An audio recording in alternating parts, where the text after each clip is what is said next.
So Raymond's asking, I think Trent Williams was the best signing of the free agency. Draft is open now.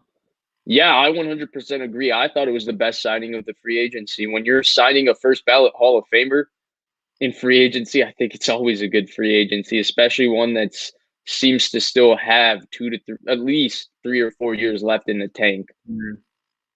Here's my question though. Do you think he will be a first ballot Hall of Famer? I really I think he don't. should be.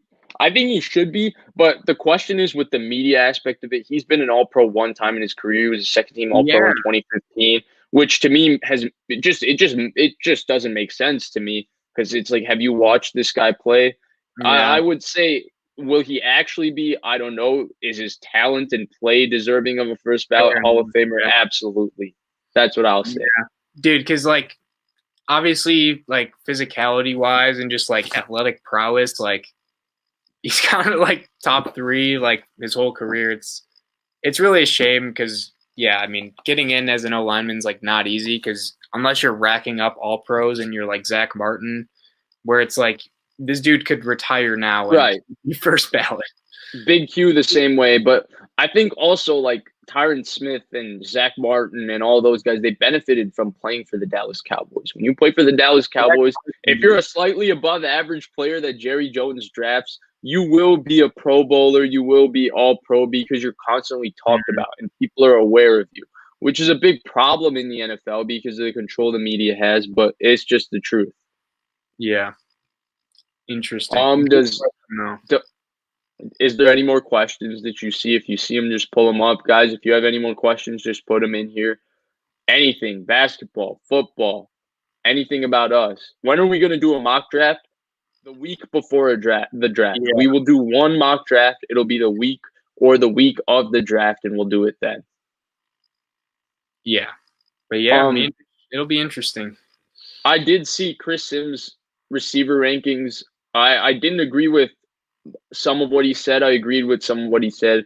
I really love Diami Brown the same way he does. I think Mhm. Diami Brown has a little bit of Brandon Ayuk to his game. Dare I say Brandon Ayuk? There is a little bit there.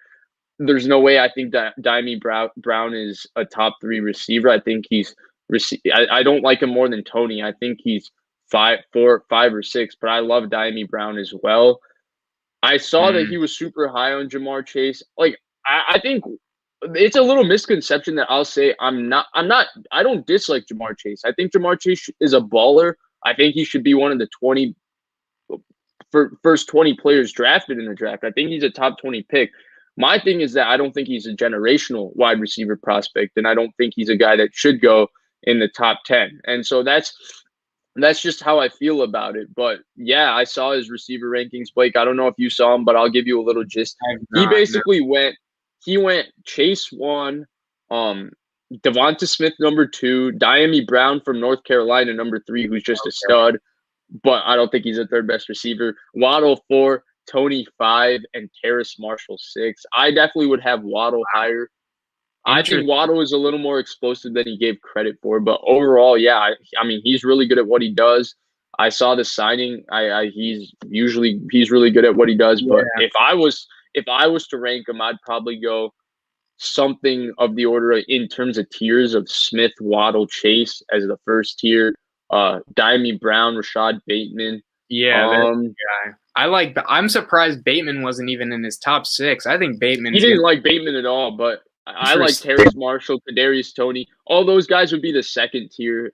I don't know. Yeah. Yeah, like I haven't seen his rankings. I don't know. I'm pretty high. I think Bateman will be really good. Bateman just screams like a really good wide receiver number two. Like that's what he just looks like to me. Yeah, I don't. That's how I feel about him too. I don't look at Bateman as a guy that's going to be a superstar, but I don't think Bateman's going to bust. No, no, no. He looks. I think I, he's just going to be a good player. he looks Yeah, like he'll be a really good player. Rondale Moore. I like Rondale Moore. I don't love Rondale Moore. I like him. I just don't want the Chiefs to get Rondale Moore because boy, he's electric. But I don't like look at Rondale Moore. I think for Rondale Moore, he's the kind of guy that it's gonna have to make sense on where he goes and to Yeah, what team he goes. Because if he doesn't go to a creative offensive coordinator, I think that his career will kind of just it'll be a little John Ross type, but John Ross like. And I don't think he's as good as John Ross coming out. But yeah, I think he has to go somewhere where every single thing he does can be utilized. I'm with you on that. Like, if he went to like the Chiefs or the Saints or the Packers, like someone, even the Niners, I doubt they'll get him. But if he goes to a team with a creative OC that like puts him in spots where he's used, like he's not gonna be. I don't think he'll ever be like a number one receiver just due to like how he's built. What, like 5'10"? The dude's legs are massive though. He can break tackles insanely fast. But yeah, like he doesn't look like he'll be like a number one receiver just like due to his athletic profile. Yeah. He can't be used for a team like the way Seattle uses DK Metcalf. Just line up in one spot all game, or the way the Cardinals have been using DeAndre Hopkins with Cliff. Just line up left all game, and we're going to run like 3 or 4 routes with you, and you're just going to have to keep beating their best corner with those 3 or 4 routes because you're that good. He can't be used like that. He has to be push passes, jet sweeps. He has to be put in motion. You have to throw him screens. You have to line him up in the backfield. You have to use him in the return game, and he can be electric doing that. But you have to have a coordinator who can use him like that. He's got a little, like, a more athletic, maybe not as good of a route runner, Randall Cobb to me. I don't know. He's probably more. He's a good amount more athletic, though. I honestly think Rondale Moore. I don't think but I don't think he's got. Cobb was a monster in terms of being able to make contested catches over the middle and take hits. I don't think Rondale Moore can do that. But I see where you're coming from in terms of the ability to break tackles and the kind of similar body type, though Moore is shorter. Definitely. Do you see anything else? There's been some good questions. I just haven't. This one's a good one because I know you have a strong thought on this, or at least on we covered this one. Grant and I talked about this. I think I personally think it has something to do with his weight. But when Albright said it, he was relaying it, and he said he would get in trouble. This isn't a report; he's relaying it. So I just think it's too much in the speculation land where Blake and Vish Sports doesn't do this kind of speculation. Yeah. One thing on this, I'm sure we'll do this after the draft. Like, we could do this, like, we could probably do it 5 different times during the year, probably more than that, but I feel like it gets redundant. We want to wait till, like, OTA start or sometime at the minimum after the draft when we know how teams look more than just the bare bones of their roster right now.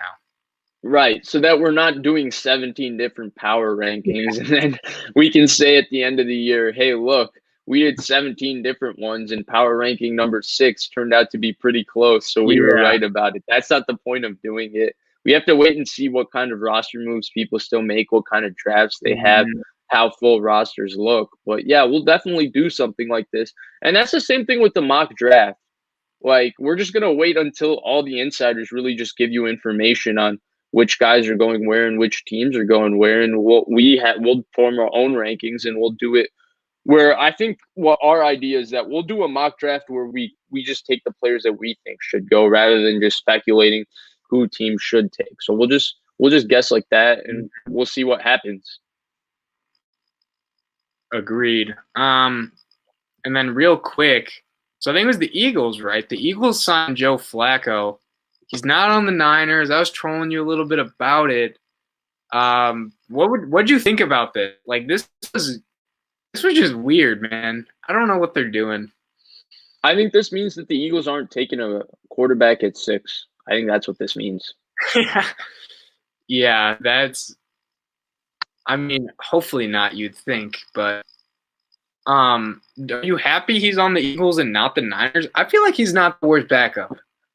He's not the worst backup. I could care less if he was on the 49ers, though. It's pretty damn disappointing if your quarterback's going into a season or Garoppolo and Joe Flacco, like, especially after you had these expectations, like the way I did for a Matthew Stafford. They've been in the Deshaun Watson conversation. You think maybe they could move up, and then you're just running it back with Garoppolo and Joe Flacco as his backup. But honestly, he's not a bad backup. He's certainly not. It's not a big deal. Yeah, I don't know. I don't hate Flacco. I think he looked pretty decent in a couple games last year. Like he hung 30 on Bill and the Patriots with Adam Gase coaching him up. So I gotta give him some respect. And you don't doubt this man when it comes to January, because this dude would go. He was probably the best quarterback against Brady besides like Peyton Manning. I honestly think this dude would go into Foxborough and play like he lived there. He really did. I think he probably played Bill Belichick better than any other quarterback, honestly. And he even did it this year. For whatever reason, he has Bill Belichick's number. Did I rub it in twice when the 49ers beat the Packers twice? I mean, I've been rubbing it in for years. The 49ers have had the Packers numbers for years. I mean, we had a bet during the 2018 game, the game that CJ Beathard played, and he threw an interception to Kevin King to end the game, where it was cover 0. He had Marquise Goodwin for a touchdown, and he underthrew the hell out of the ball. We had a bet on that game where the Niners covered the spread. Blake has to buy me dinner. And the nice thing about it is that the Niners did cover the spread because they just own the Packers. They just own them. I don't know about all that. Maybe a couple years ago, but it's all good. And then I did want to get to this one real quick, Vish. I know you've talked about Kadarius Toney. I've talked about a couple guys, nothing too much in depth for the draft. Is there any guys that we haven't discussed that you like a lot that are maybe not getting as much hype as they should be? This is a hard one. I like Elijah Moore from Ole Miss. I think he's a really good wide receiver. I think he's going to be a good player. I don't think he's going to be a star or anything, but I think he's really solid as a receiver. Michael Carter is a guy we've discussed. I think Michael Carter is going to be a superstar, especially if he gets in a Shanahan offense. I like the other running back a lot, Javonte Williams from UNC. I think he's going to go in the first 2 rounds in the draft, but I don't think he's been discussed. He is a monster. Yeah. He runs through people. He is physical as hell. He's a baller. I like him a lot. I think Grant's guy, Kellen Mond, could surprise people. I think the thing with quarterbacks is his is so situation-based, and I think if he gets into the right situation, he could be a solid player and be a starting quarterback, but he could also be not that. So, I mean, we'll see. Yeah. Those are just off the top of my head. Yeah, I was going to ask about one guy. I don't know if you've seen him play. I don't know if I've made a decision. Zaven Collins, he's the linebacker. He's good. Good. Yeah. It's interesting. I think the linebackers in this draft, I know you're not a big fan of Parsons, but I think that like the top 3 are Parsons, Jeremiah Owusu-Koramoah, that's my guy. I want the Packers to get him. If they got to trade Notre Dame guy? Yes. He is a stud. He's gonna be Notre Dame guy is a stud. He is very good. Yeah, it's so hard. I'm pretty sure he was a safety or a D-back, and he converted to linebacker. Yeah. So he's your modern, undersized off-ball linebacker with speed and violence. He's like, I mean, he goes 240, right? 240. I don't know his weight, but dude, he looks pretty big to me. Like he's definitely not like the biggest dude. Don't get me wrong, but like.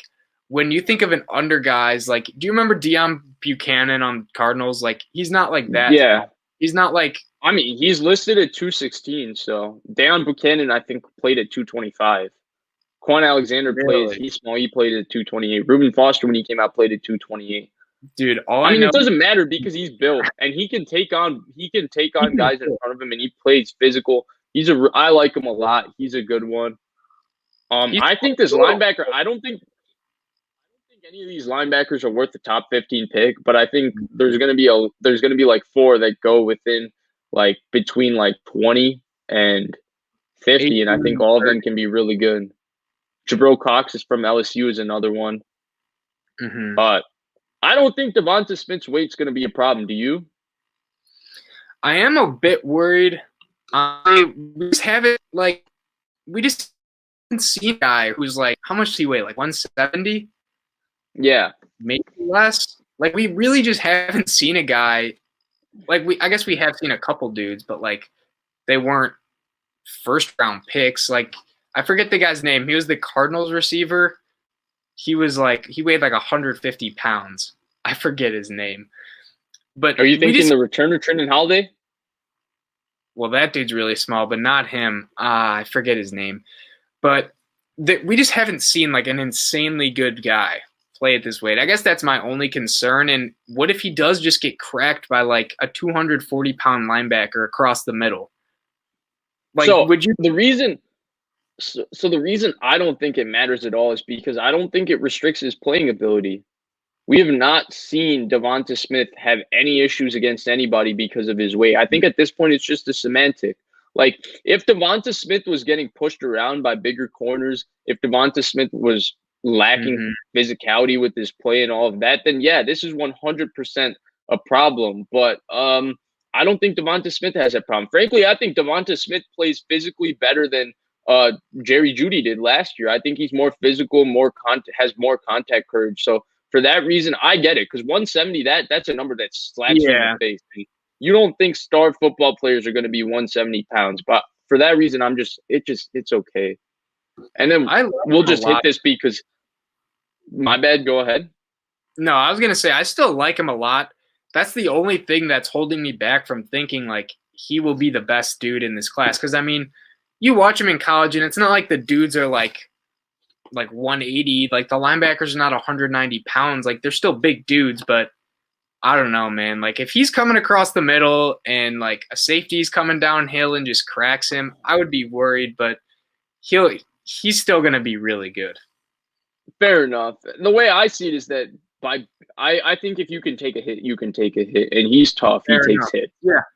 Hanif has just been going crazy with this question, so I'll just answer in one word. I could care less if he skips his pro day. I don't think that him running around in shorts means anything. I think that 40 times this year, I haven't seen a guy run slower than 4.5. Everybody seems to be blazing their 40s. So I could care less about the 40s. And plus, you have GPS tracking anyway, so teams can track miles per hour, which will give them play speed, which gives a much more indication of their actual speed than the 40. I'm with you. But I did want to comment, I think maybe quarterback's like the most important, and even then, I don't know how much that matters. Because for quarterbacks, they say, I want you to throw this route or this route. But like, I feel like receivers, route running wise and catching, like it's a lot easier to see. Like you can tell everything on tape, and you could say the same for quarterback. But I guess if there's more specific stuff you wanted them to do, like that's where it would come into play. Right. And with quarterbacks, there's a benefit to just seeing a guy throw live, because you can see how hard he throws, how pure a thrower he is, how the ball spins, all of that. I don't think there's anything like that with receivers. We'll take a couple more questions, guys, and then we're nearing the end. Thank you so much for staying with us. Jamal said, Jamal, I'm just slipping on words constantly today, but Jamal says, I'm worried about him in press coverage. The thing for me with this is that I think he's beaten press all 4 years he was in the SEC. I think he's so quick with his first step. He's so explosive off the ball, and he's so refined with his releases. I don't see a problem where his game is so polished. Like I look at Devonta Smith as Robert Woods 2.0 with a little more explosiveness. And I don't think Robert Woods has a problem with press coverage. I don't think Devonta Smith has had one, and I don't think he will have one with press. Definitely. Yeah, no. Like the dude tore it up. Like the only thing you can say against him is like weight. That's really the only thing you can like knock him for. And maybe height to some extent, but even then, like, yeah, he looks like he'll be good. Right. Who is the better athlete between you two? I mean, it depends on the sport. I think Blake has me in basketball for sure. I'm not very good. Blake is quite good at basketball. But yeah, I mean, Jacob also followed up by saying Blake looks like a tennis guy. Blake did play tennis, so that's kind of funny. I did do track in middle school, but I was a soccer guy my whole life. I played soccer. I swam a little bit when I was little, but soccer was my primary sport. But yeah, between the two of us, who's the better athlete? I think I'm just gonna come out and say that I got the edge here. Oh, Besides basketball, this kid's got no chance against me. we'll have to do an IRL video for basketball this summer and maybe some football. We can show off our arms, maybe run some routes or something. So that'd be Well, I can't. If we show off our arms in like a pro day, like my arm strength, like it's bad. My arm strength is bad. I just can't throw a football very far. I just can't do it. So in terms of basketball, I suck at basketball, so that's not really an option. Though I do shut down Blake and I do knock down a lot of shots in his face. So I feel like that's just more my will kicking in. No, I'm just kidding. I'm messing with you, but nah, Blake is much better than me at basketball. And Jamal, you asked a lot of great questions. That's why we answered them, and we of course want to have you come on. And we'll do a cone phone type thing soon, so all of you guys can join us, because I know there's a lot of people that have come watched us for a long time, and we really appreciate all your support. Mike, thank you so much. 2,600 subscribers. It doesn't happen without all of you guys supporting us. We really appreciate it. And as always, guys, please like, share everything with our channel if you like it. If you ever have any feedback for the two of us, just say it. We don't look at it as you're being mean to us. It's something that we'll definitely look into and try and improve, because that's what this is about. Do you see any? Yeah, I think we've reached. We did have a couple. We had a video on this, so we do a couple videos. We have a ton of Niners videos from our last stream with Jason Aponte, so do check that out if you haven't already. But we have some Alex Mack, Trent Williams. We are going to stream later in the week too. I believe tomorrow night. And then tomorrow night we got a big guest. Yes. Stay tuned. Keep an eye on my Twitter, because we got a nice guest coming on. He's a guy who knows a lot about Niners football. All of you guys know him. He'll be coming on tomorrow.